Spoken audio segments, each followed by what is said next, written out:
Шеттен келген қазақтар арқылы қазақ қазақыланып кететін болды деп билікте жүрген тірі қазақ тілі орыс шенеуніктер осы көшке ақыры тосқауыл қойып тоқтатты.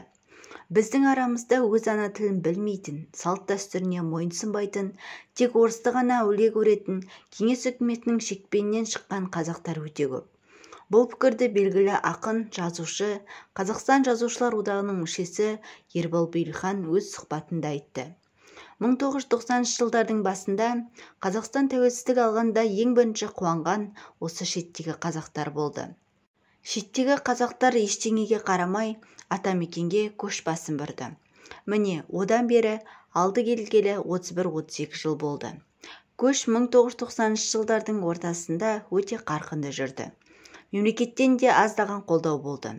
Сол кездегі халықтың қазақ пен қазақ табысып, қандастарымыз тарихи отанына қайтсын деген пиғылы өте дұрыс болған еді. Кейін Қазақстан Республикасының көші-қон және демография жөніндегі агенттік, көші-қон жөніндегі комитет құрылды. Осы кезден бастап былық басталды да, көші-қон комитетінің басшысы шеттен келетін қандастарға бөлінген ақшаларды жемқорлыққа салып, квота жеп, сонымен өздері байып, судан ақ сүттен таза болып шықты деді. Ақынның айтуынша, аталмыш көші-қон агенттігі шеттен келген қандастарымызға бөлінетін қаражатты өздері иемденіп, оларды ерге сүйкімсіз етті. Сол көші-қон агенттігі Қазақстанның барлық байлығын шеттен келген қазақтар алып жатқан секілді кейіп танытып, жергілікті кейбір таяз ойлайтын адамдарға оларды сүйкімсіз етіп көрсетті.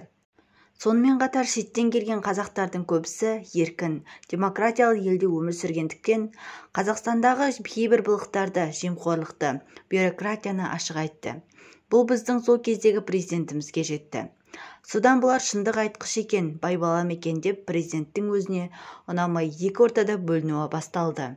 Шеттен келген қазақтар арқылы қазақ тілі көркейіп кететін болды, ұлттық таным оянып кететін болды, қазақ қазақыланып кететін болды деп билікте жүрген тірі қазақ тілі орыс шенеуніктер осы көшке ақыры тосқауыл қойып тоқтатты.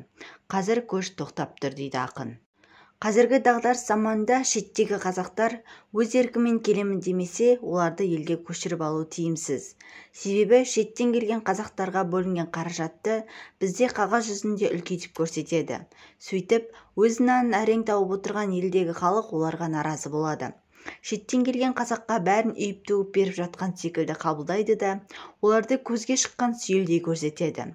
Осылайша екі жақтың арасы ашылады, дейді Ербол Бейілхан. Ербол Бейілхан Тоқаевтың үкіметтің кеңейтілген отырысында қандастарға қатысты айтқан пікіріне тоқталды. Кешегі президенттің біз қандастарымыздың барлық салада, соның ішінде мемлекеттік қызметте жұмыс істегенін қалаймыз.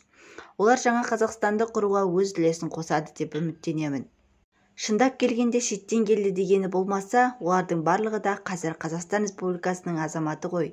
Заң бойынша кез келген қызметте жұмыс істеуге құқылы.